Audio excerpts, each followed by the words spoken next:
Oh, that was very hot. How are you? Are you wondering who the heck I am? Who this person is that you've somehow subscribed to and yet don't recall seeing in the last 12 months or so? Yes, that's right. I'm back. And I'm Vera, in case you don't remember. This is the second time I've tried to do this video, so let's see if it works this time. Maybe, like, you know, everything could be nice and behave for me so that I do this again. That'd be great. Anyway, let's see. Since the last time I really, sat down to talk to y'all, I sold a house. My husband and I, in July, I had come home from a trip to New York and really just realized that I needed to let go of the house. The house was something that, when we had it, don't get me wrong, I don't regret that time in our life. I'm very grateful for the time that we had there and grateful that we could have the opportunity to know what home ownership was like. But I held on to it longer than I should have, and it actually ended up working out okay, but I am glad that that part is done. In July, we took about 3 weeks and did literally all of the upkeep and work to make the house into something that someone would want to buy. We really hustled and caught up and did the thing so that we could get out from underneath the house.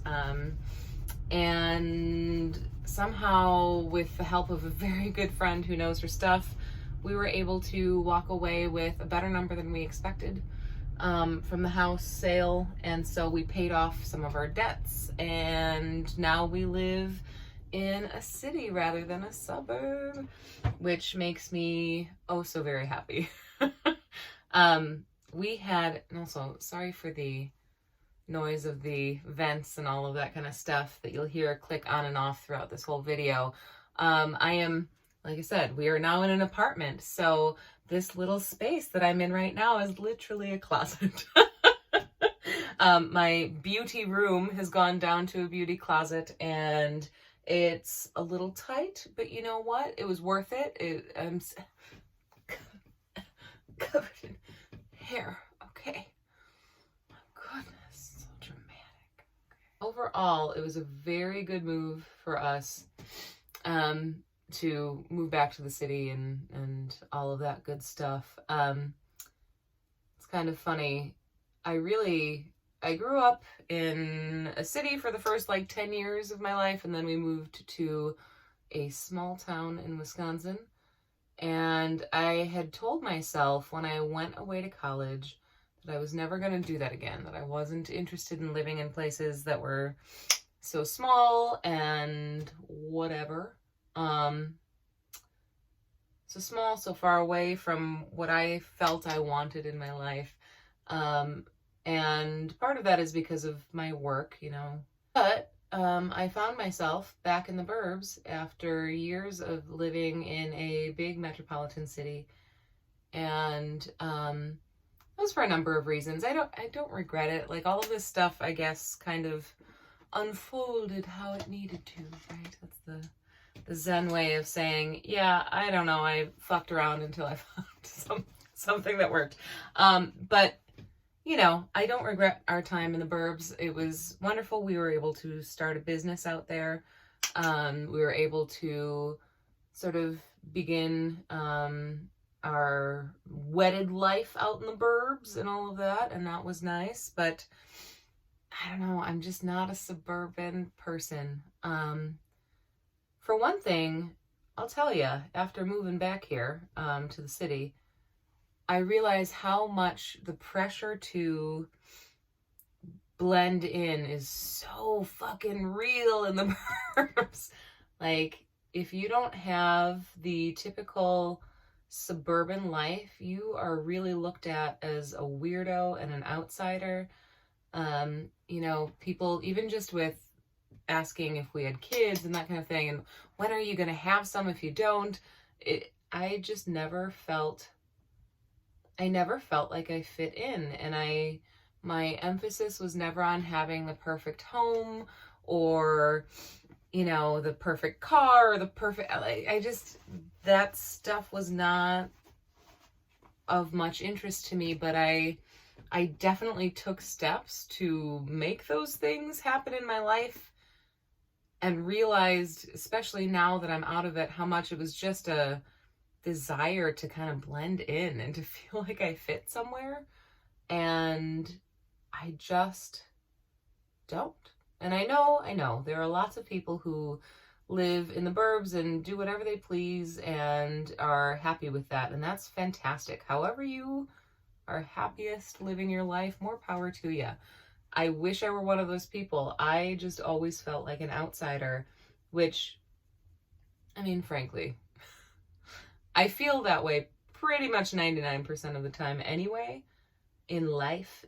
I find that even as a 37-year-old woman, I still felt driven to fit in and to measure myself by other people's standards. And one thing that I really love about living in a city is that there are so many people here doing so many different things and with so many different viewpoints and, you know, thoughts and, you know, just differences, that you can pretty much do whatever the fuck you want, and no one's gonna think you're all that strange because everyone else around you is doing their own thing. I had missed that and didn't realize how much I had missed that and how important that is to me. I don't want my neighbors to all look like me and speak like me and act like me and do the same things, you know. I want to be surrounded by different things and different viewpoints and different kinds of people and whatnot. I think that, to me, that makes the world a more beautiful place, and it also gives me a little bit more courage to kind of just be who I am without, you know, putting that up against the measuring stick of someone else's life and desires. So I'm very happy to be here. Getting here was not easy, I'm not gonna lie. Selling a house, if you ever have the pleasure, is sort of like an exorcism. Everything feels somewhat against your will. It takes up way more time than you want it to. It becomes the whole focus of your life, and it feels like you are never going to get rid of this thing that you've spent a lot of money on yourself. So you need to get rid of it before you can move on, you know? And we were very lucky in how it worked out for us. We hit it at just the right time for the area that we were in. We walked away with a little bit more than we expected. And yeah, we just got really lucky. But that wasn't without its issues either. First of all, even though we were, again, super, super lucky to be under contract in less than 24 hours, actually, of listing, the initial deal fell through, which I know is a normal thing. Like, deals fall through all the time when you're buying or selling a house. Pretty standard stuff. But, you know, for someone who doesn't do that every day, it's scary, and you feel like, oh my God, no one's ever going to accept this house because no house is perfect. Everything's got its issues, blah, blah, blah, boring adulty stuff. Just the time that it takes from offer is accepted to we're closing and the house is now someone else's, it feels like forever. And every little thing is going to be something that needs going over and thinking through and negotiating, and it was just a lot. And then we got through all of that, made it through that part. Moving day comes. First of all, we were super eager to close because we just wanted to be on our way and know that it was over with, right? And that even though we wanted to close quickly, it was still a very tense situation because we hadn't found a place to live. We needed to rent an apartment, right? And since you can't exactly rent months out without wanting to, you know, pay for it, which we definitely didn't have that out as an option, we signed a lease 2 days before we moved. I mean, there was not no one was going to hold a place for a month without making money from it, you know? So it was very scary trying to find a place that quickly. And then the buyers wanted to move up the closing by a couple days, which again, we wanted it to be done. So we were okay with moving it up, but it put us in a situation that we didn't realize was going to be not so great until we were suddenly in it. And that was, we were going to close on a Monday. Buyers wanted to move it up to the Friday before. We said, sure. We had movers scheduled for 8 o'clock in the morning that Friday, which was the last Friday of the month. And 8:05, no movers. They had checked in the day before, though, saying they're definitely going to be there. 8:10, still no movers. 8:15, we called the movers to say, hey, where are you? No answer. And then after that, a little while later, they call us and say, oh yeah, one of the 2 trucks we were supposed to send your way broke down, so we're not going to be able to show up with any trucks. So we don't actually have anyone to move you. Thanks, bye.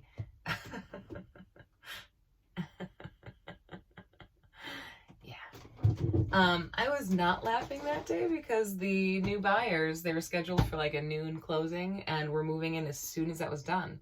So we literally had like 3-4 hours to find a new moving company, move all our shit and get out and make sure that the place was cleaned behind us too, you know?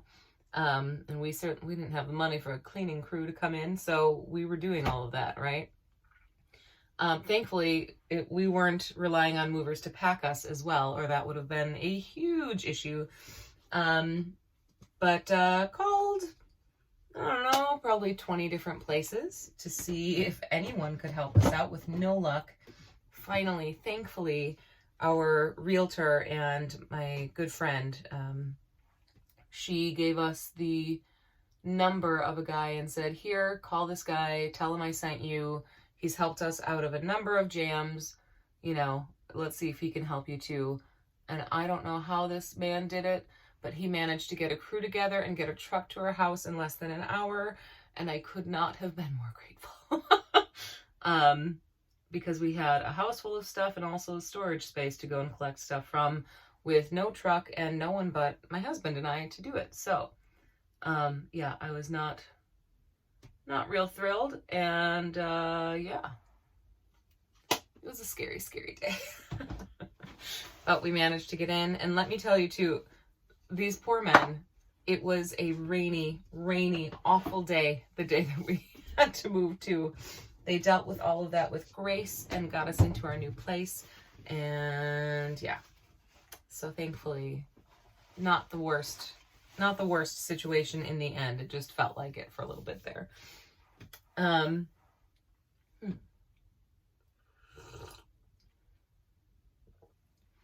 This is my favorite mug, by the way. Nice little elephant. I like the little fat animals. They're my favorite. So who's tried the Chatty palette? I picked one up. I have actually stopped buying makeup on the whole, but I was gifted a couple things for the holidays and whatnot, and this was the one thing I purchased myself because I was just genuinely curious, you know? I like Chatty, been watching her for years and years. But yeah, I was really curious to find out if I actually liked her palette or not. And I'll tell you quickly my thoughts here. I can do a little in-depth something if you want, but glitters are nice, but if you're hooded like me, you're definitely going to need a glitter glue. Ain't no way about it, okay? The mattes blend like no other. I mean, truly, they're fantastic. The sequins, don't even bother trying to apply them with anything but your finger. That's the only way you're going to get the shine. And the metallics, I'm honestly not that big a fan of, except for this like darkest one over here. I do like the pink one, and I like this guy, but like the others in the middle, I'm kind of just, whatever. But maybe that's because I have those same, you know, types of shades in other palettes. I don't know. I'm just deepening up the outer corner here with the black from this palette because I felt like it needed a little something more. Just wasn't dramatic enough, you know? Although, speaking of drama, not like, I don't have tea for you, okay? I'm not a tea channel.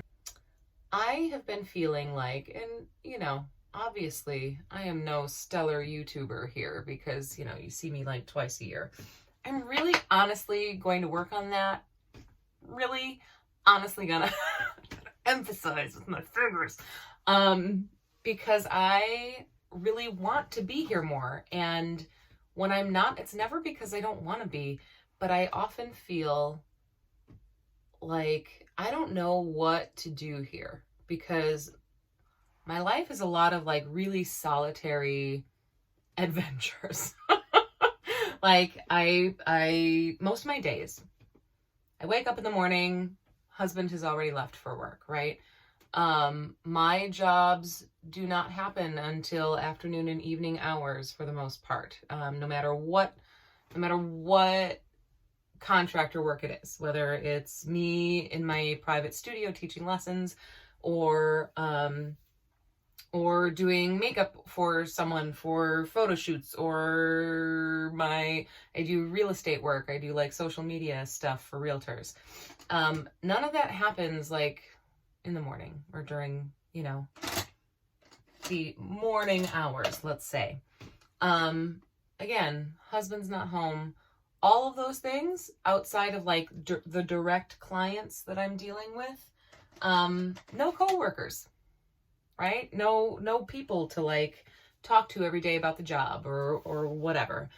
And while I'm lucky enough now that we live in the city to have a good friend that like I go to the gym with in the morning, that kind of thing, most of my day is spent by myself doing things that like I don't know if anyone cares to see or watch or whatever. And even after hours, the things that I tend to enjoy are more solitary, quiet things. Like I like to draw and I really like to color. And I don't know. I like to knit. I like to read.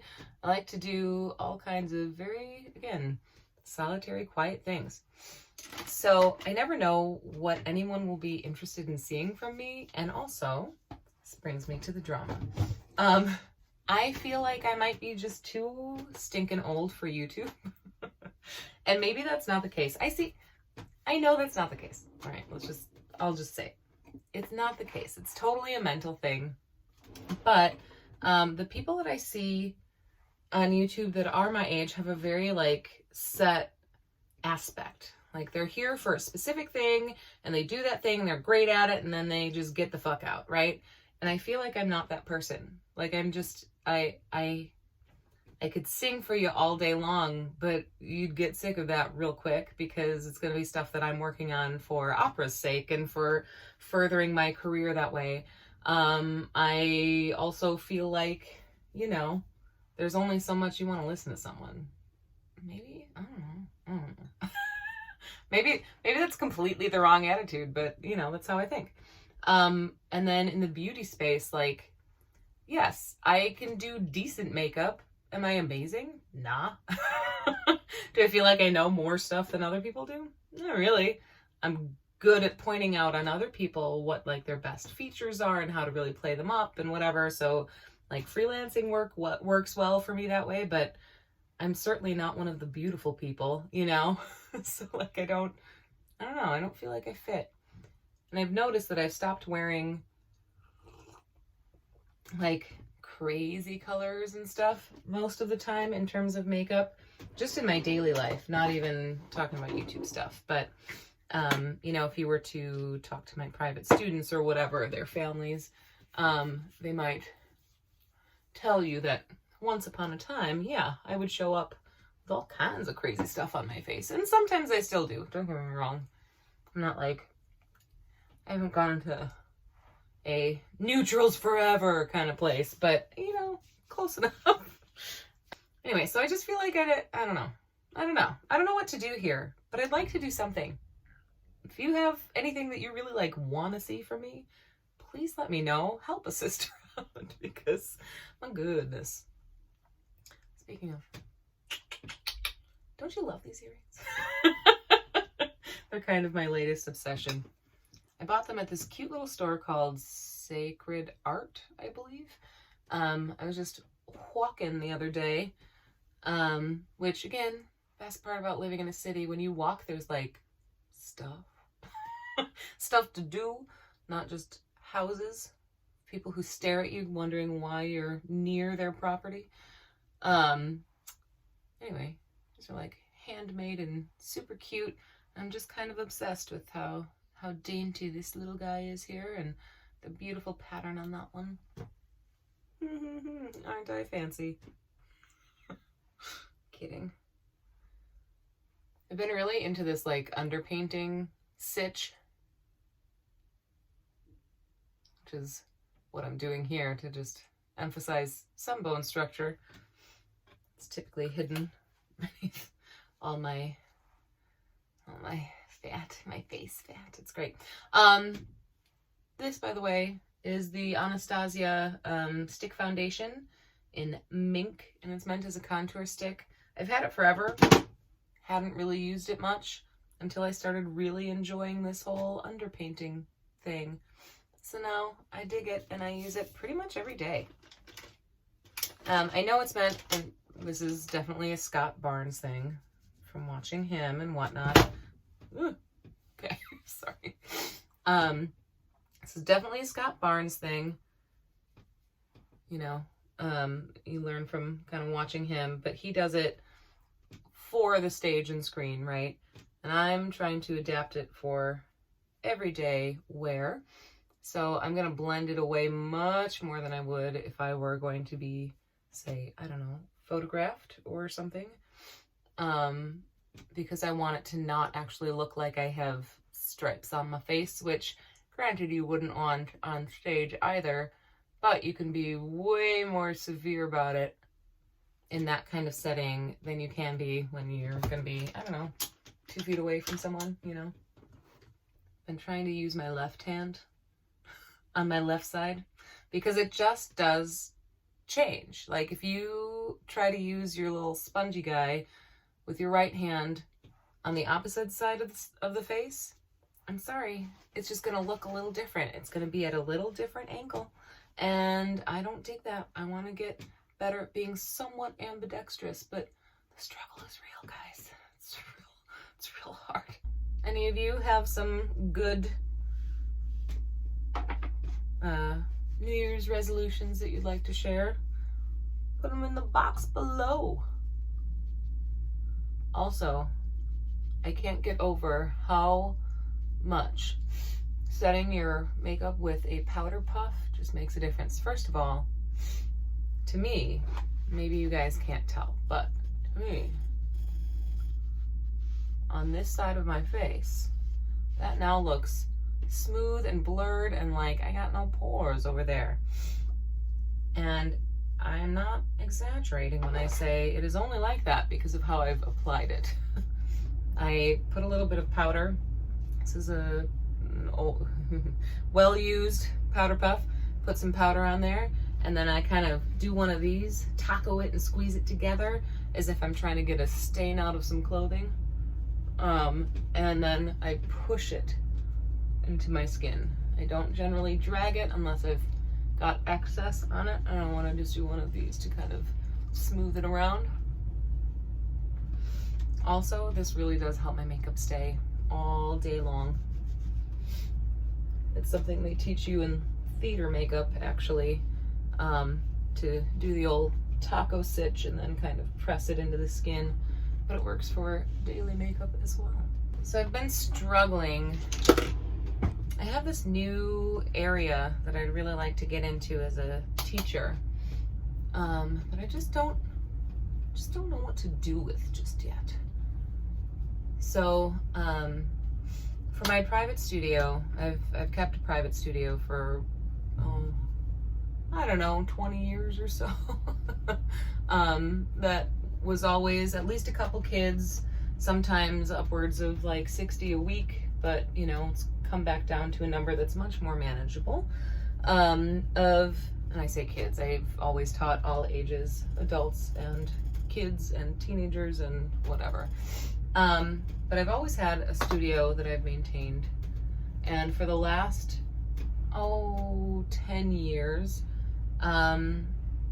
I have not advertised for that studio.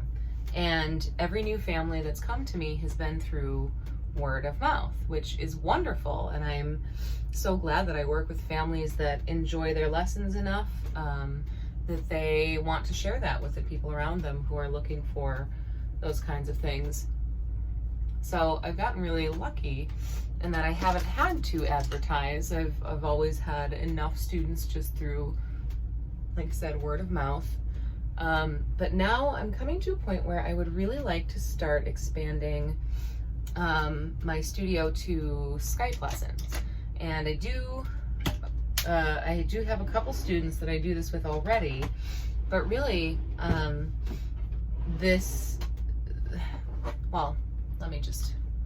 I'll tell you why. First of all, I use Skype lessons myself with my own teachers because my teachers do not live in my state.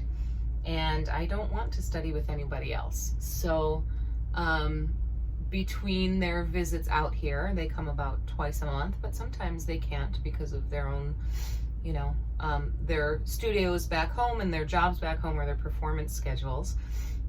Sometimes it's just necessary to do Skype lessons in between. And I have found them to be so incredibly helpful. I can't believe actually how well it works to work that way. And so it's really made me think about my own sort of upbringing as a musician. When I was a teenager, we lived in, like I said, small town Wisconsin earlier. And there wasn't a teacher that was what I needed within even an hour's drive. We had to drive an hour and a half each way to get to my teacher, who was then, very expensive for us. Not that she wasn't worth every penny or that she didn't deserve to be paid that or even more, but it was a really rough thing to have to do that kind of drive and then spend the money that we spent and whatnot. And I keep thinking that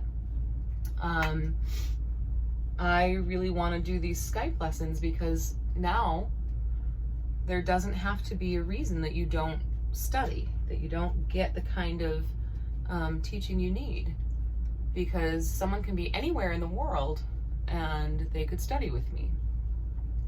But when the world is literally your base, right, to advertise to, how do you do that? Especially when you're like me without, well, really any money to spend on advertising, when it's going to be a shoestring budget. How do you get that word out to people? Haven't figured it out yet, but one of these days I'm coming for you, Skype lessons. Like I said, I really enjoy teaching them, and I have a couple students who utilize them with me often because of their own schedules or because they just can't make it into where I live now, I put on some eyeliner off camera because, that shit makes me nervous. Bye, be right back. And I'm back. Okay. With eyeliner. Woo! Normally I would do some dip brow pomade on these bad boys up here, but honestly, I'm lazy today and I just don't care. So what I'm gonna do instead is just kind of use some eyeshadow to get in there and deepen them up, and then whatever happens, happens, because I'm just not real invested in them today. By the way, if you follow me on Instagram, which if you don't, you should do that right this second. I'm just kidding. I don't really put anything super interesting up there, but it will be a ton of makeup. If you like makeup, follow my Instagram.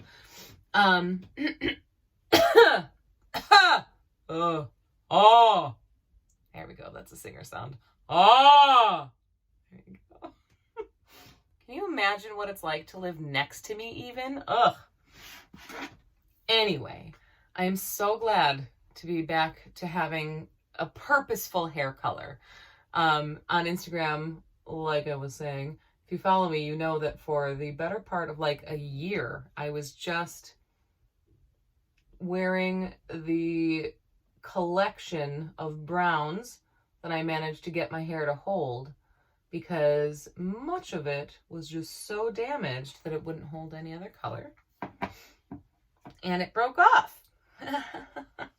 I literally had a mullet. Not by choosing, mind you, but because the top layer of my hair just broke off. You may recall that once upon a time I had teal hair, and the lightening process for that and then to get it out to bring me back to blonde really just fucked my hair. It was burnt off to the point that, like, here, I'll see if I can find a couple. Such a lady. Like, there are some, yeah, these guys up front here. I don't know if you can see these. You see how short they are? Those had broken off. That was just fried to the point that it broke off right at my scalp, to the point where I really thought I was balding. Like, I thought, okay, you've messed up enough that your hair is just falling out and it's never gonna come back. And I was real concerned for a minute there. Not that, like, look, some women who go bald have the most amazing, like, facial features to the point that it doesn't matter. Like, you're just a gorgeous person, right? I am not one of those people. Not only do I have a very chunky egg-shaped head, which I'm sure would have more than one, like, wrinkle back here, I'm just saying. I would look ridiculous without hair. And it was a real issue for me for a minute there when I thought maybe I wasn't going to have any anymore. But instead, I just cut it all off for the most part. Got my hair real short and just kept getting it cut and cut and cut. And finally, about a month and a half ago, I was able, my stylist said, yes, I shall dye your hair and it will not break off because it's mostly regrowth. I could not have been more pleased. So now I have, like, a purposeful hair color, and it's still not what it's going to be, but I'm real happy. Well, guys, thank you so much for joining me today while I drank my tea and put on some makeup and generally just rambled at you. I hope that you enjoyed your stay here. If you did, you can subscribe. If you did not, well, it's all right. I understand. I'm a little much. It's okay. Thanks for sticking around if you are someone who was subscribed to me before this and also stays subscribed once I remind you that you indeed did subscribe to my channel by uploading this video today, all right? And if I am not your thing anymore, that's cool too. I get it, girl, all right? Otherwise, I will see you guys the next time, hopefully soon, all right? Bye.